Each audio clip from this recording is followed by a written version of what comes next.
Warm greetings for everybody. Hope I am edible for all of you. I warmly welcome all of you on behalf of SLTC Research University and the organizing committee of VICLIS 2022.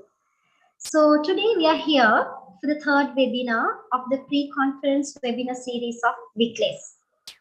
VICLIS, which is the virtual international conference on library and information science, is the largest of its kind in Sri Lanka.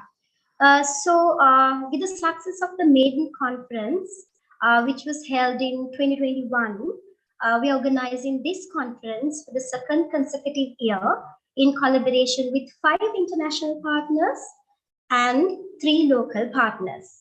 So our international partners are the International Federation of Library Association and Institutions, American Library Association, Hellenic Open University Greece, University of Barro Aldomera, Italy, and Faculty of Economics and Business, University of Zagreb, Croatia. So also I would like to remind our local partners. So our local partners are National Library of Sri Lanka, the National Science Foundation, NSF, Sri Lanka, and Sri Lanka Library Association. So the conference will be held on the 25th of October 2022 from 10:30 a.m. onwards under the theme Libraries as Drivers for Achieving Sustainable Development Goals 2030. So we now accept abstracts, extended abstracts, posters until 26th of September. So if you have not submitted yours, you have opportunity now. So now, without further ado, I would like to invite our resource person for today's webinar. Dr. Shamila Gamladhanayake is here today with us to talk about purposive and powerful presentations. Dr. Shamila Gamladhanayake is a maths and science educator, senior lecturer attached to Student Success Group, Queensland University of Technology, Brisbane, Australia. Her career spans over 16 years and she has held a number of different positions at QUT since 2013. She's also Senior Fellow of Higher Education Academy, United Kingdom. She received QUT's Vice Chancellor's Performance Award in 2015 in the recognition of her contribution to the University as sessional academic. Her expertise includes exploring issues related to human capital accumulation and economic growth using dynamic microeconomic modeling approaches. So now I would like to invite Dr. Shamila Gamlat to the session. Dr. Shamila, over to you. Thank you very much, Achini, for that lovely introduction. It's lovely to be here virtually. What I have here is a set of slides that I will be using during today's presentation. So let me start sharing my screen first and foremost.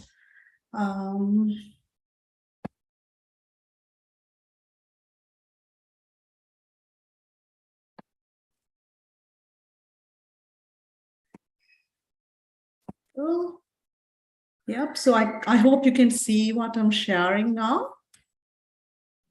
Yes, we can. Okay, perfect. So today's webinar is entitled Purposive and Powerful Presentations. So before I go into the content, I would like to start by acknowledging the traditional owners who are the Turrbal and Yugara First Nations owners of the lands where the Queensland University of Technology, where I work, now stands.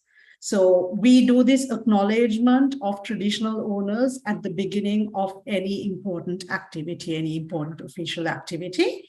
And I would like to continue that tradition in this instance as well.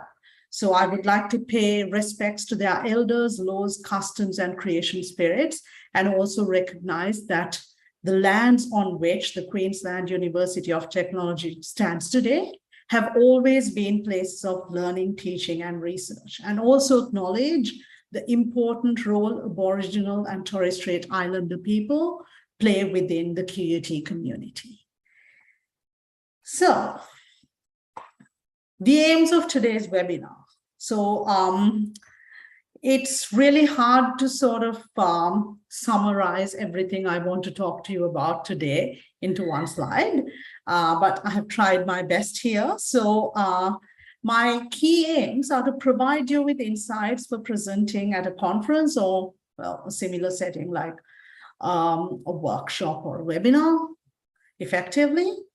And how do you manage the expectations of the different stakeholders involved, especially the audience? And I also want you to start thinking of presenting as a reflective activity. So we will look at how that can be done later in the webinar, okay? But to start off with, why is it valuable to present your work? So you might be a researcher, you might be a practitioner, you might be a librarian, you may be some other expert, but why is it important to present your work?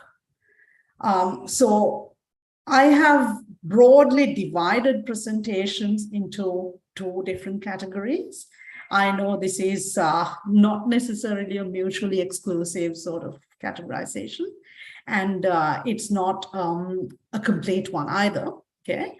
But firstly, we often tend to present our work, our research at academic conferences. So in doing so, what we are trying to do is extract the key points of a research paper and sort of presenting your work in a 15 or 30-minute block forces you to think about the key messages included within that paper.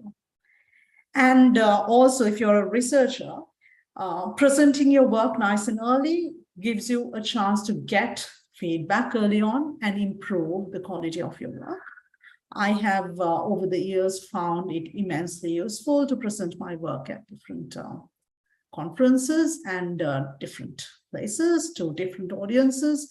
And the feedback I have received from various people has certainly helped me strengthen my research. And of course, conferences in general are great for networking. Nowadays, they say that networking is everything. So the bigger your professional network, the more opportunities to share knowledge and collaborate. Then on the other hand, there are practitioner conferences, which are sort of opportunities for you to share your good practice, the things you do well within your profession, with the wider professional community, and also learn from them. And then, of course, practitioner conferences are a great way to keep up with the latest developments in that profession, especially the technological developments and approaches to sort of doing your duties more effectively within that profession. So I guess I will try to monitor the chat as I go. If you do have any burning questions, you could, if you want to, you're more than welcome to unmute your microphone and ask your question straight away. Otherwise, at the end, we will have time for a Q&A session where we can share our thoughts and discuss any of these points that you want to talk about more in greater detail, of course. So when it comes to presentations, I think gaining an idea of who your audience is early on is very important. So when I was first invited to deliver this webinar, I obviously, my first question to Hasita, the conference coordinator, was about the type of audience, about the type of people within the audience that I could expect. So he explained to me that it would be a mix of librarians and academics and perhaps research students. So that gave me an idea of how to sort of pitch my presentation. So when you present your work, you need to adapt what you're presenting to the needs of the audience. Okay, so sometimes you would have very technical audiences who have a very deep knowledge of the subject material, of the discipline you're presenting within. But sometimes your audience may not be so technical. Okay, and then academics versus professionals. Academics look at information differently to how professionals would.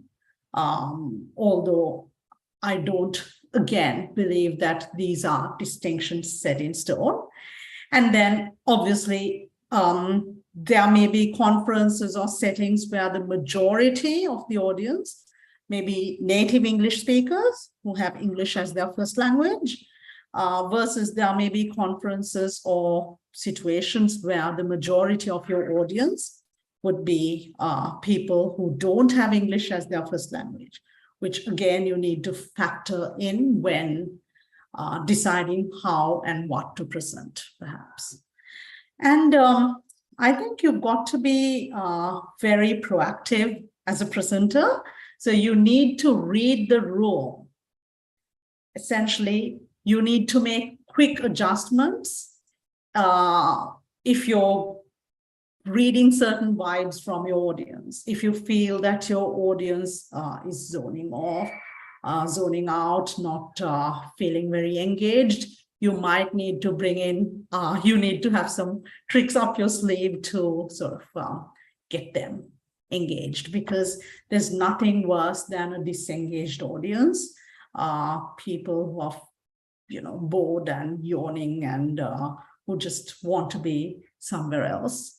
But sometimes it's beyond your control. Say if you're presenting late in the evening when people are really tired, it's not your fault, obviously. So I can relate to this situation firsthand, because this semester I'm teaching microeconomics to students who are majoring in economics, Bachelor of Business students majoring in economics.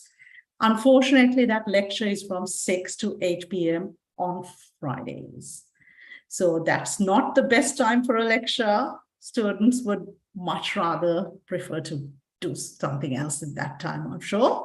So sometimes their disengagement is beyond my control. But having said that, I think it's really important to read your audience and sort of make adjustments to your style. See if they are zoning out, you could try a quick activity with them, for instance, yeah, just to make sure that they remain engaged and listen to you. Okay. So, of course, I always believe that I should practice what I preach. So, do I know my audience today well enough? So, I can see 116 participants at this point in time, inclusive of myself. But do I know you guys well enough? Okay, so what I'm going to ask you to do is, I'm just going to play this by ear. So, on your Zoom controls, I hope you can see the reactions button. Yep. So if you can see the reactions button, give me a thumbs up if you're someone working in the library and information services space.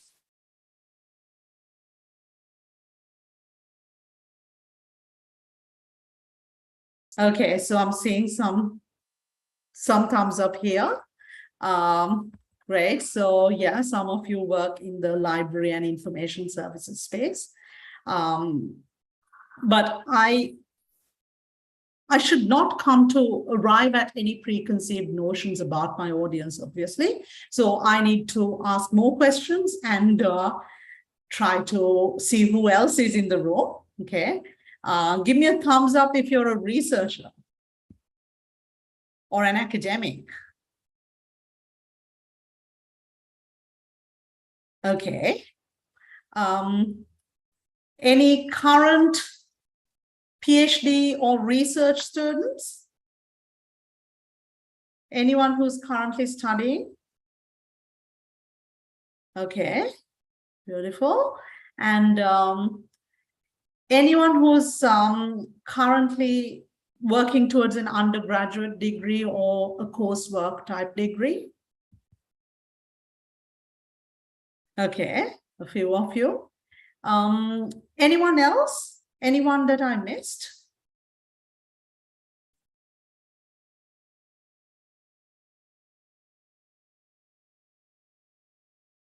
Okay, so I think, see, the challenge is if I was in a face-to-face setting, if this was an in-person sort of presentation, I could actually see you guys and I could sort of build a better rapport with the audience, okay? But in online spaces, it does get a bit more challenging. But having said that, I think we should be really grateful for the fact that technology brings us all together. I'm in Australia. There are many participants in Sri Lanka, many in India. I can see a number of you from Nigeria. So look, we have been able to bridge those geographical borders and we can all be here and share our knowledge, which really means a lot. So having said that, I must also remind you that I have tried my best to sort of cater to both in-person and online spaces within this webinar. But of course, some of the tips I'm sharing might be more applicable in face-to-face settings as opposed to online settings and vice versa. Okay. So when it comes to any presentation, there should be a value proposition. What's in it for the audience? Why would they spend 30 minutes of their valuable time or an hour sometimes listening to you? So in my opinion, it's very important to state the value proposition of your work right at the beginning. Okay, so some of the tips I have here include using real-world examples to motivate your work. Okay, so a key question to keep asking and to keep revisiting is why? Why did you do this research? Why do you think it's important to share a certain aspect of your professional practice with the wider community? Okay, that will, asking that question and repeatedly asking that question is part of reflective practice, which we will explore in greater detail later in this webinar. But asking that question will help you better motivate your work. So say it's easy for me to provide advice, but if I don't show you examples, I would be failing in my duty. So what I've done here is extracted an example from a paper that I wrote, which was published last year. Okay, I wrote it about 2 years before that, but it took a while for it to be published. So this paper, actually, I'll tell you where it was published. So I have the references at the end. I know it's not always recommended to cite your own work, but since this piece of work, this journal article has already been published, I need to cite it. Well, it is a self-cite.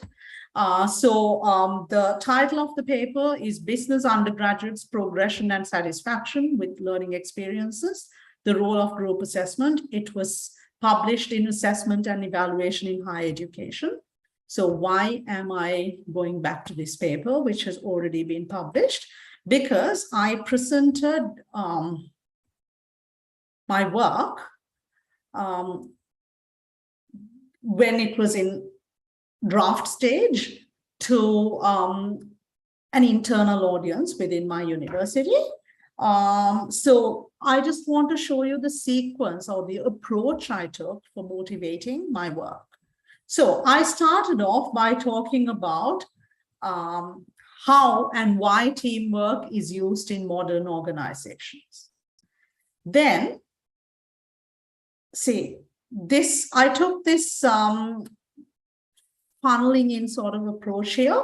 And then I spoke about implications for higher education. So yes, teamwork is a vital skill that employers look for when they recruit new employees, because you need to be able to work in teams in modern organizational settings.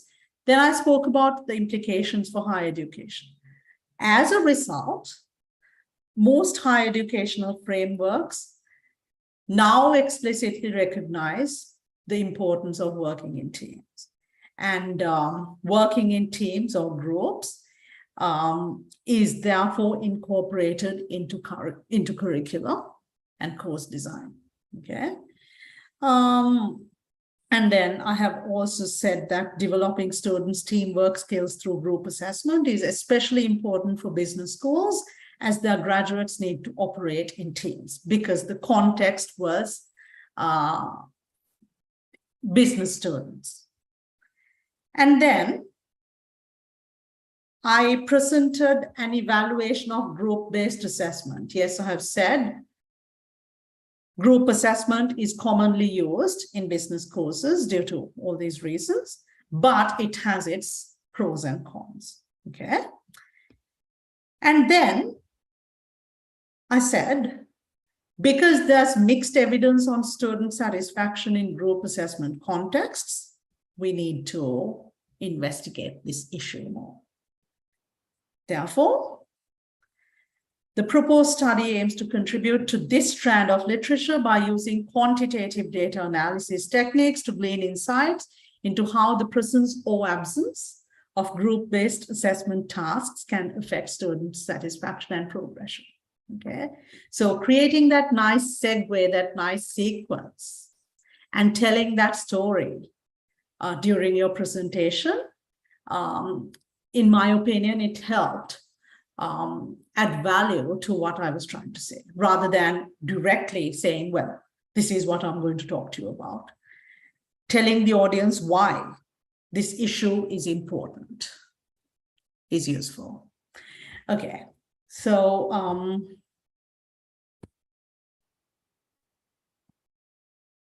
let me navigate to the next slide.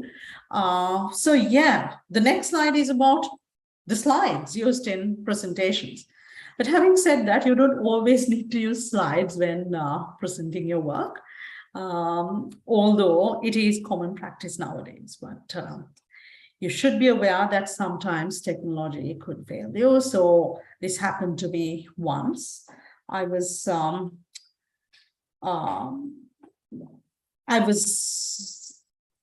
getting ready to run this workshop on algebra.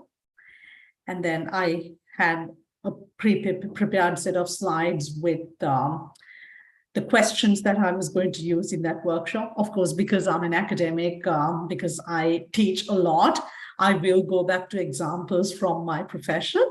And I hope you don't mind. So yeah, but unfortunately, my computer crashed inside the lecture theater. But I just did what I could, and I created examples on the go while I was running the workshop. But I had to run that entire session without any slides and without those prepared examples, prepared questions. So I had to create questions while I was actually teaching. So there are instances where technology could fail you. So having a backup plan is really important. And unfortunately, that day, I did not have my slides on USB because I never expected my work computer to fail on me. But anyway, using slides is, well, the norm nowadays. See, I think having attractive slides is important. Well, I put a fair bit of effort into making my slides as attractive as I possibly could. I used the design ideas that Microsoft provided me. There's no harm in doing that, but say the slides are only as valuable as what you're presenting, right? So the garbage in, garbage out principle applies anywhere. If you're presenting something of value, whether your slides look great or not, the value of the content cannot be discounted. But having said that, it is worthwhile putting a fair bit of effort into your slides, because the audience will be looking at your slides throughout your presentation. But it's always a good idea to not be too reliant on the slides, and also keep your slides rather light touch. So don't include too much information within your slides. And then another important thing to consider is the level of technical expertise of your audience. So with highly technical audiences, you might need to include a fair bit of technical detail within your slides. But with non-technical audiences, say, if you're presenting highly mathematical work to a non-mathematical audience, if you present a lot of equations, that would instantly put them off. So you got to be careful. You really need to, that's why I said get an understanding of your audience well in advance. Okay, next one is presentation style. Of course, the presentation style is unique to the individual, and it's often not something one can influence, whether you're mentoring somebody or whether you're teaching somebody to present. I don't believe you can necessarily influence their style too much, but there are certain things everyone needs to focus on. So the first one is diction and enunciation. So pronouncing your words clearly, don't swallow your words, be loud.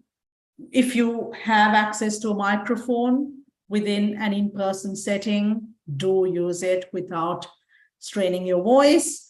And I believe, because especially here in Australia, we have a lot of international students, and most people we come into contact with are not native English speakers. So you've got to be very mindful of speaking as clearly as possible and making your speech as well-paced as possible, just to make sure that people understand you. So putting that extra effort into speaking clearly is well worth it. And of course, making eye contact. I'm not making eye contact with anybody in this audience because I can't see anyone. But someday, if you get to present in an in-person setting, make eye contact with people, with different people within the audience, but don't keep looking at the same person throughout your presentation. It would be really awkward for that person. And do not point at people and ask them questions, because that would make people very uncomfortable as well. So do not put the limelight on specific individuals. Keep looking at different individuals within your audience so that everyone gets equal attention if possible. But obviously, if you were presenting to a room with 100 people, you're not going to be able to look at everyone, okay? But generally, paying attention to all the different parts of the room would be quite important. And then when you're presenting in online environments, as I said before, using little activities to just keep people engaged would be really useful. But of course, you can't force people to participate in online activities. So for instance, if you're using breakout rooms on Zoom, okay, you can't force your participants to join a breakout room. If they prefer to stay in the main room, that's fine, okay? And then again, in face-to-face settings, use a laser pointer if available. So the laser pointer device can really help you be more mobile during your presentation. You can walk around the room, you can highlight certain parts of your presentation. Yeah. So if possible, if it is available, that would be great. So having said that, there was this one time somebody from a different university actually criticized me for walking around during a presentation too much. So by nature, I'm a very active person. I can't help it. And even when I'm teaching, I walk around a lot, although now my movement is a bit restricted because all my classes need to be recorded. All my face-to-face classes need to be recorded because we do have a significant number of online students as well. So I can't move around too much because the camera would not pick me, would not work effectively if I moved around too much. But yeah, so there was this time when a colleague from a different university sent me an email after a workshop I ran. I presented saying that my constant pacing around the room was a bit distracting. Yeah, and I accepted that criticism gracefully, as one should. So more on that later. Next slide. Of course, I'm speaking to an audience made up of a large number of library and information specialists. So I don't think I need to remind the group here, the participants here, of the importance of acknowledging sources. So whether you're using data or citing research done by others, it's important to acknowledge everything you include within your presentation. But sometimes I have seen presentations with references on each and every slide, on most slides. I do not believe there is a heavy need to use references within a presentation. If anyone is really keen to find out more or learn more about the exact references that you used, they are more than welcome to read the full paper, because the presentation is just a summary of, generally it's a summary of a full paper, right? So they're more than welcome to read the full paper. Okay, in my opinion, it's always a good idea to use references sparingly. Okay, next one is use of visuals. Data storytelling is a fancy term we hear all the time nowadays. How do you use data to tell a story? I mean, there are lots of stories one can tell during conferences. Not all of them involve data. So yeah, I am a great proponent of the use of visuals and graphing. Okay, visuals can be really useful for conveying complex information, but some visuals are too complicated for people to understand, and especially if you're using graphs within a presentation, you need to explain what the graph is saying, because people are not going to process the information within that graph, the information presented within a graph instantaneously. So you need to be able to explain to them what the graph is all about. So this is a visual I created quite recently for a paper I wrote, which involved a thematic analysis. So one of the reviewers wanted me to explain the entire process I followed within to undertake my thematic analysis. But explaining that process would cost me about 2,000 words, about 1,500 words, I figured. And considering that there's a word limit of 8,000 words on the paper, I decided to take a different approach. So yeah, my publish and perish searches yielded 977 results. And then I filtered those results to include only journal articles, so conference presentations, books, book chapters, all other types I filtered out. And then I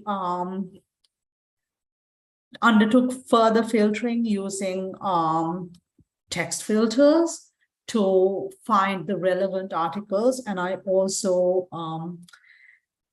considered only articles published until the end of 2020, because I wrote this paper in mid-2021. And then I also read the abstracts, keywords, and author information to make sure that these papers were relevant. So I ended up getting 231 papers to consider for my thematic analysis. So I thought, rather than explaining this, rather than a wordy, verbose explanation of how I went through this process, this visual would save me a lot of words. I don't know what they'll think about it. Yeah, I'm yet to find out, but yeah, I thought this would be a useful approach. And then, yeah, so I also thought it would be a good idea to include some further examples of visuals I've used in the past at conferences. So yeah, this was a very technical paper that I presented to a technical audience. So yeah, there we go. What I did here was I included 2 key graphs from my paper. So obviously, when you're presenting graphs, you need to tell the audience what each axis represents, okay? So the x-axis in this case was a parameter called B, and the y-axis here was steady state utility in the upper panel, and steady state physical capital over human capital on the second panel. Okay, so too much technical detail there. But anyway, just to make sure that everyone could understand what I had done, I just included some key observations. Okay, so if I was presenting to a non-technical audience, I would have just had the key observations. I would have actually skipped these graphs because the graphs would just overwhelm certain people. And okay, this is another example because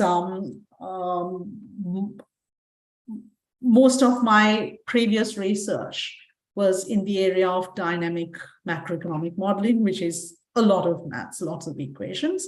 But I have since moved into doing more research on higher education issues and learning and teaching in higher education, although I still do some research in economics and cognate areas whenever I can. But anyway, this is very technical, yeah, a whole bunch of equations. But if you don't like those equations, yes, you can present the key messages conveyed by those equations. So that's always an option. I guess another possibility is to have slides like the one on my right within your main presentation, but also keep a set of backup slides with the mathematical or technical results in case certain people, certain members of the audience have technical questions. If they throw any technical questions at you, you can then use the backup slides to talk to them about the technical aspects of your work. But then again, it really depends on the audience, and pitching appropriately to the audience is very important. Yeah, so the next one is managing audience questions and audience expectations.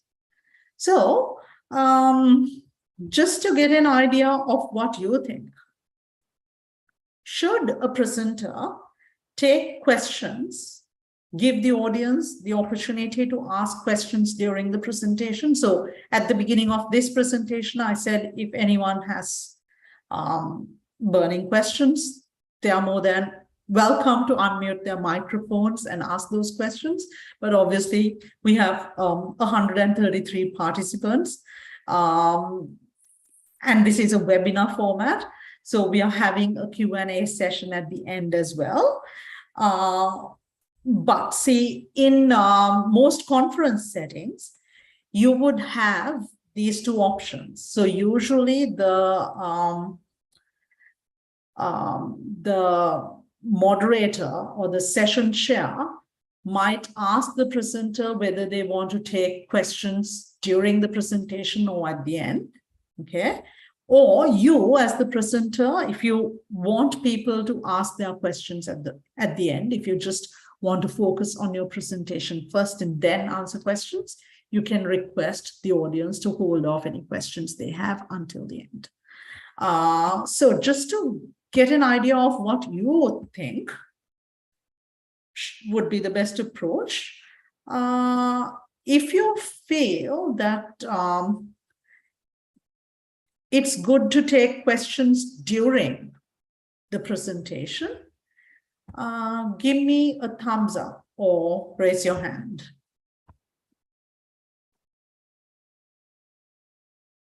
If you think it's good practice to let people ask their questions during the presentation, just give me a thumbs up. Okay. Yeah, so a few of you think that's good. Okay. So I have 4 thumbs up at the moment. Anyone who thinks that questions should be asked at the end of the presentation?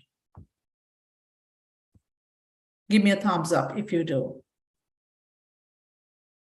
Okay, so there are more participants who believe, so there are 10 thumbs up for that one.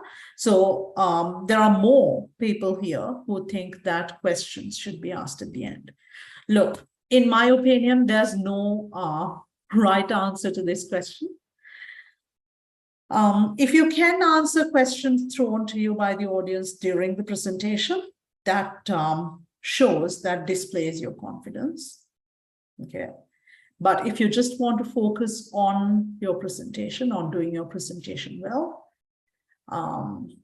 you can answer questions at the end. It's really up to you, okay? Because I have seen and I have experienced situations where people just keep asking questions and you never get to finish your presentation. It happened to me once at a very technical conference. So a very famous economist did not like what I was presenting. So he started interrupting me after the first few slides. I didn't get to complete my presentation. Yeah, so that happens. And in such instances, it is the session chair or the moderator's job to control that situation and make sure that the presenter gets a chance to answer those questions. So in that particular instance, I traveled to Sydney to present at that conference. And the fact that I didn't get to present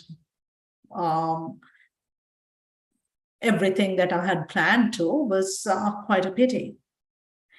Anyway, the funny thing is, I thought he did not like only my work, but during the next presentation, he was again very critical of the next presenter as well, and it went on. So yeah, so those audience questions are very insightful generally. They really make you rethink your approach and how you want to present your work and motivate your work. But sometimes it can be quite distracting and disturbing. Yeah, so the next one is handling audience questions. So as I said to you, not all members of the audience will have positive things to say about your work. There will be criticism. Okay, so if they make suggestions for improvement of your work, always be gracious, be thankful, be grateful to them, and tell them that you will definitely consider their suggestions in your next draft or something like that. Okay, so as I keep telling people, it does not cost anything to be nice. So any suggestions, take them graciously. And of course, so conferences or workshops or webinars, they're just professional settings. There's nothing personal, okay? Generally, I would not expect anyone to be criticizing you because they dislike you. It's just that they want to provide you with constructive advice moving forward. So yeah, my advice is never take criticism personally, okay? And of course, as researchers, as practitioners, we love the work we do. I mean, I am extremely fond of my research. I'm extremely proud of the learning experiences I create for my students. I'm extremely fond of my work, and I hate it when people are critical, but see, as a professional, I should never display my displeasure when people criticize my work. And yeah, it's just human nature to feel upset if you're criticized. But sometimes that criticism can lead to improvement. Okay. And of course, if so there could be situations where these arguments or these criticisms can get really heated. That's when a session chair needs to step in again, as I said before, okay? If it is affecting people within the audience, if it's affecting the presenter's ability to present, it's in the session chair's hands to control that situation, okay? But if the session chair is not doing anything about it, you need to take matters into your own hands and say, hey, let's continue this conversation during the break, over lunch or whatever, okay? Yeah, so the next bit is on reflective practice. So as I said before, when you're motivating your work, when you're talking about your work, when you're presenting that value proposition for your work, you need to go back and think about why you want to present this work in the first place, okay? So this why is a higher order question you need to keep asking, okay? So as professionals, of course, I'm sure most of you engage in reflective practice. It's usually about looking back at a situation and thinking about the things that went well and the things that did not go too well. And thinking about how you could do things better next time, okay? But having said that, reflection does not necessarily have to be undertaken at the end of an activity. You can be reflective before the commencement of an activity as well. Why am I presenting at this conference, for instance, okay? And how, so that should be followed by how and what, okay? So obviously, why is that deepest level of questioning you should be undertaking, followed by how. So how do you present? Obviously, that's an easier question to answer. And what do you include in the presentation? That's an easier question as well, but the why is the deeper philosophical one, I suppose. Okay. So I think presenting, just like anything else we do within our professional lives, needs a reflective element.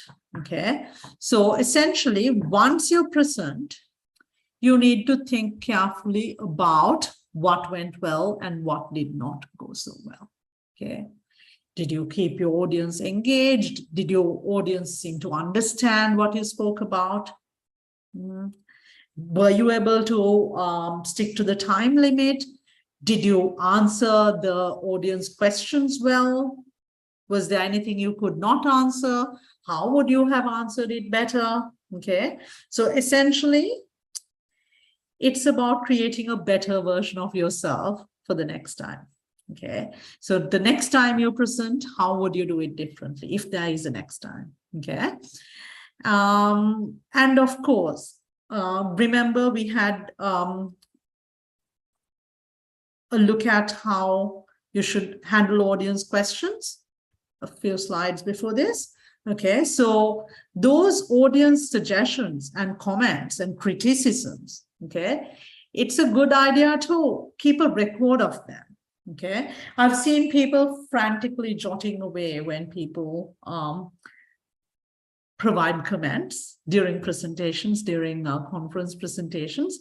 They jot down the comments made by the audience so that they can look at them later. Okay.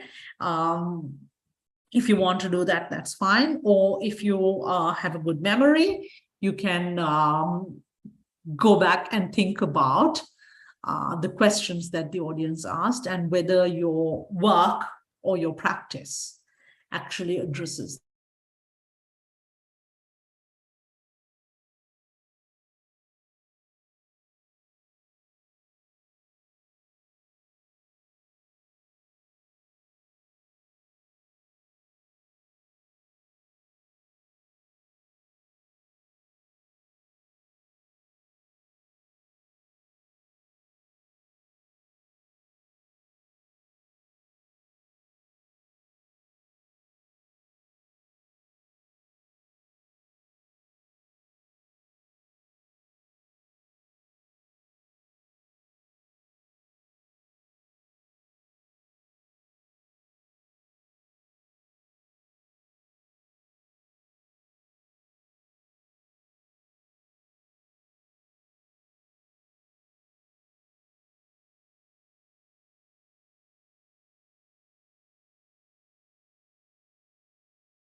I think we lost the connectivity.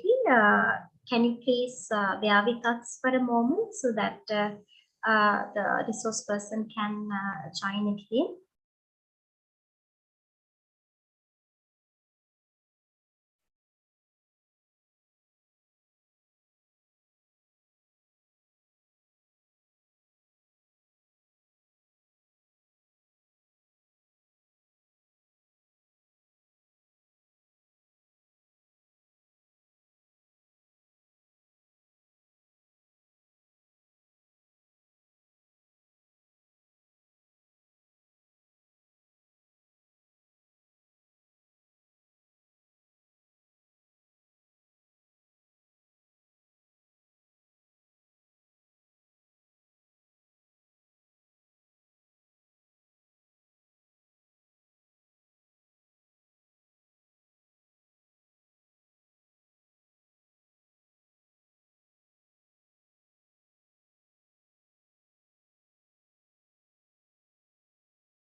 Hello. Hello, Dr. Shamila. Yeah. Something happened to my internet, but yes, we can hear you. yeah, can you see me? Yes, now we can. Yes, you can continue. Okay, so We can. yeah. Okay, so I don't have access to my slides anymore because I'm on my phone. So I will talk about. So the last slide I had was about was the references that I used within the presentation. But yeah, just to finish off, I would like to reiterate, emphasize on the importance of reflecting, of going back and thinking about the things that went well and the things that did not go so well during the presentation, and also looking at how the comments and the suggestions provided by the audience could be incorporated into your work. So in this regard, I think there's this nice little system. It's called Stop, Start, Go. So what are the things you should stop doing? So email from the colleague prompted me to rethink how I rethink my approach to presenting a bit. So after that criticism from my colleague, I decided not to pace around the room too much during presentations. So that was something I stopped doing.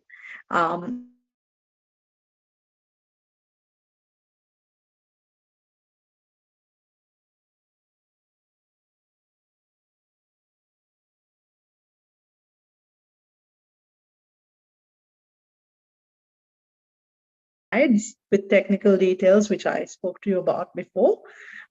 So thereafter, when I'm presenting technical work, I keep those backup slides handy just in case people have further questions. Go is continuing the good things you do. So if you feel that you presented very clearly and you were on time, you answered the audience questions well, that will boost your confidence. And those are definitely practices you should continue to adopt in your work. So yeah, that was all I had in that last slide, which I thought I should recap again. And the next slide had the few references I had used within the presentation. Yeah, so Ashini, is there any way we could share the slides with the participants? Okay. So Dr. Shamila, do you think that we can take a few questions or with the... Yeah, of course, yeah. Okay, so I think that's the end of the presentation. So I would like to thank Dr. Shamila for this wonderful session. I think all of them, they had, everyone, like with the feedback, you can see that a lot of positive feedback is there. Everyone enjoyed, and they took, I think, maximum out of it. So we can open the session for the Q&A now. If you have any question, you are welcome to unmute yourself, or you can just raise your concerns and thoughts in the chat box also.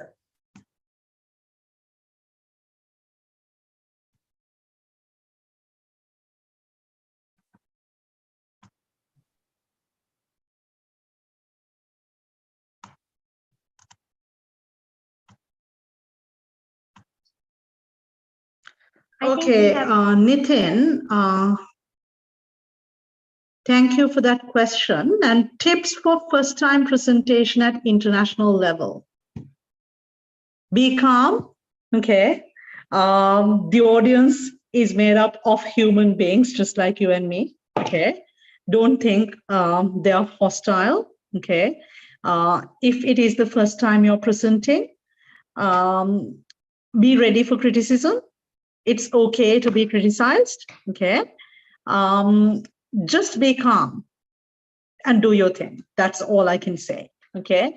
And if you can, prior to presenting, get feedback from a colleague or a supervisor or somebody else. So once you prepare your slides, show your slides, share your slides with somebody known to you, somebody who's supportive of your work, and get their feedback. That's a piece of advice I would like to give you.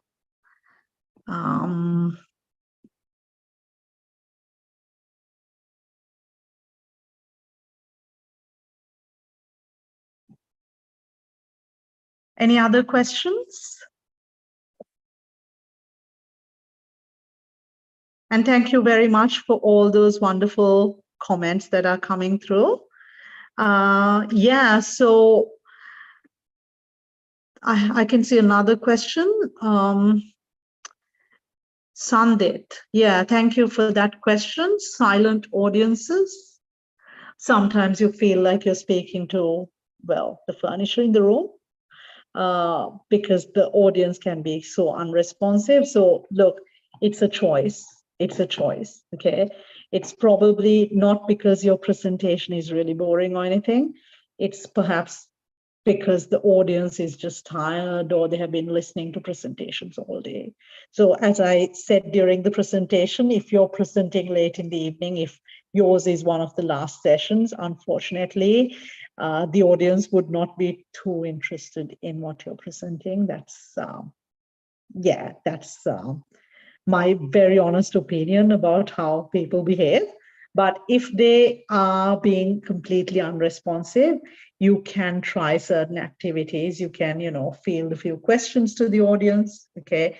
Get them to engage in a little activity, make them, so in extreme instances, if you're running a workshop or something, you can get them to take a little breather for a few minutes and walk around the room or something, or play a little game with them. I think in that regard, usually at conference presentations, we don't have the luxury of engaging in icebreaker activities, but icebreaker activities are really great to create a positive vibe within your audience. So two truths and a lie is a fun icebreaker activity I use with my students sometimes.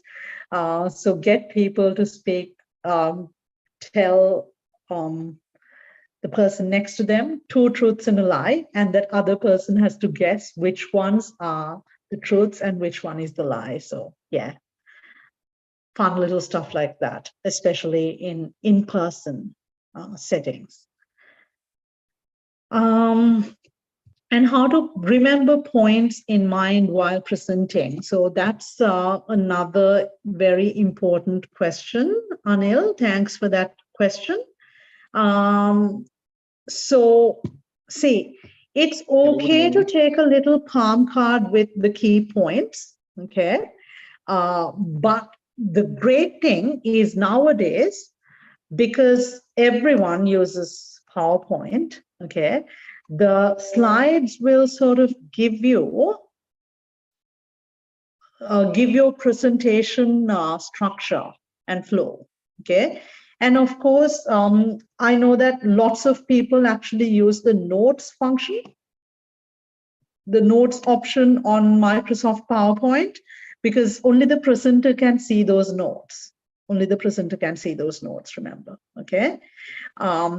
So you're more than welcome to write your own notes in the notes area and refer to them while you're presenting, okay?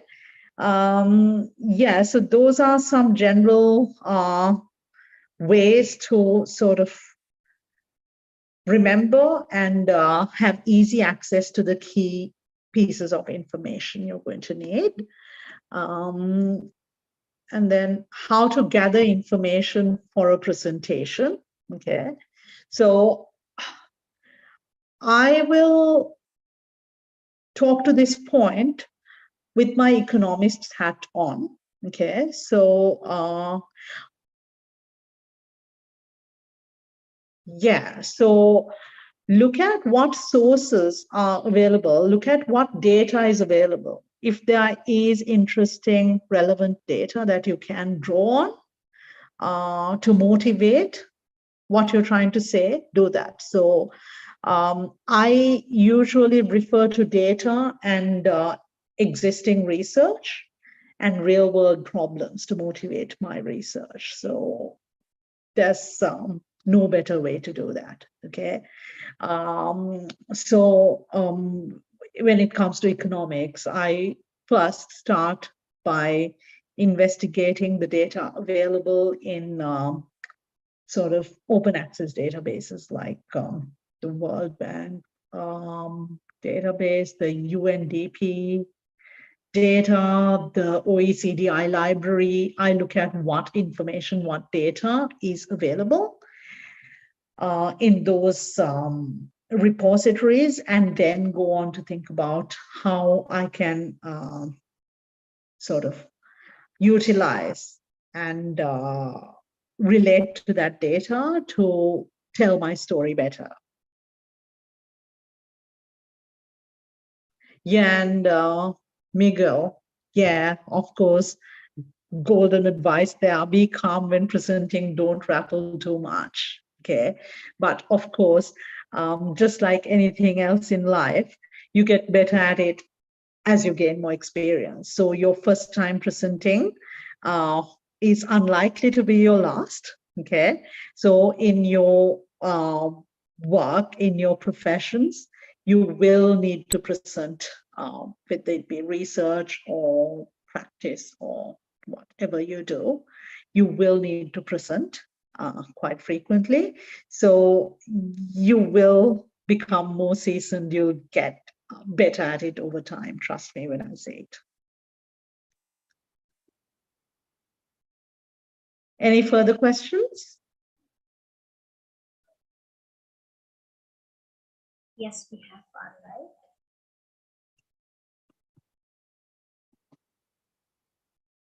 Hello. We have one question, right? What is the technique to mesmerize your audience so that it could not feel bored? Okay. Unfortunately, there's no silver bullet. Okay. There's no way you can mesmerize your audience. Some people in your audience will love what you present. Others will just not like you or your presentation. So it's always going to be a mixed audience, Anil, unfortunately. And there's no golden recipe or golden approach for mesmerizing your audience. But if you follow those general pieces of advice and those general tips, I wouldn't call them advice. Everyone presents in their own way. Okay, every presenter's style is unique. But if you speak clearly, if you vary your tone, and if you engage with the audience, if you maintain eye contact, if what you present is interesting, if you put in the effort to make it interesting, hopefully you can maintain the audience's attention for the duration of your presentation. But unfortunately, I don't have, as I said, a straightforward answer to that question. And of course, please feel free to get in touch with me via email. So I'll just type in my email address one more time because, yeah, Reshma, you had asked if it's okay to email me. Yes, absolutely. Feel free to get in touch with me via email. And that's my email address. I'm usually very responsive to emails. I have to check them every day because I get dozens of emails from my students.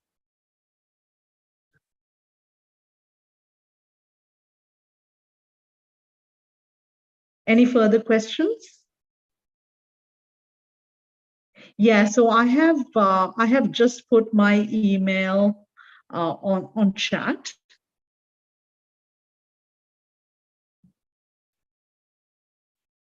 Okay, so I have just copied it again. I have shared it again. So that's my email address, my work email address. Feel free to reach me on that. Okay, so most of them, they have asked whether we can share the PPT. Yes, we can. I think we will do that. And so we have another Yeah, question, so I guess. do you want me to share it on chat? Or are you going to send out an email later? I think it's better if we can share that on chat. Okay, yeah, so you'll have to give me a second. I'll log in. Oh, no worries. I'll log in with my computer again.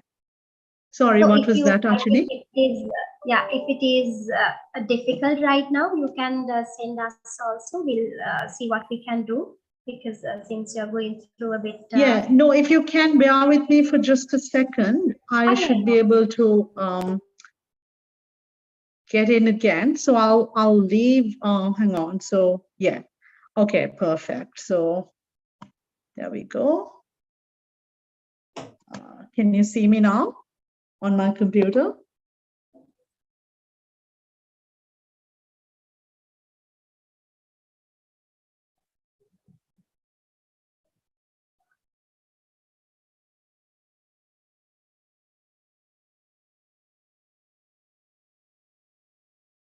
I think we lost Dr. Shamila again. I think she will join as soon as possible with her computer, I guess.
So we will share the PPT with you.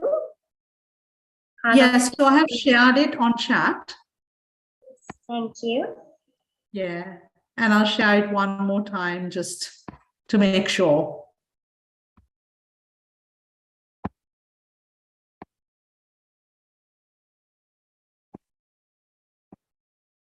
Yeah, so I have shared it again. Yes, Okay. PPT can be seen in the chat right now. Yeah.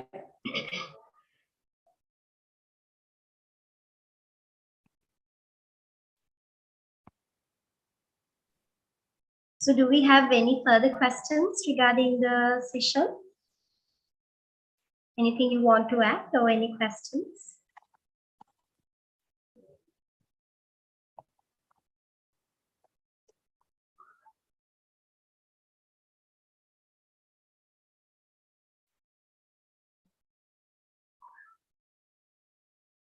I think we do not have further questions, but positive feedback is actually, you can see a lot of positive feedback in the chat.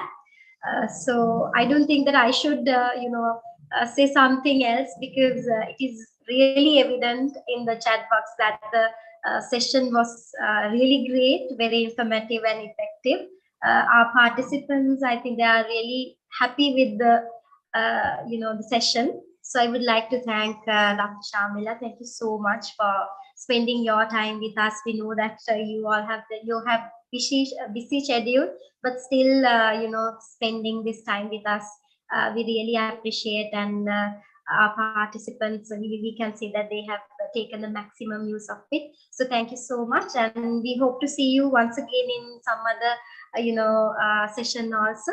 So thank you so much for your valuable time and Thank you for having me. Thank you very much for inviting me.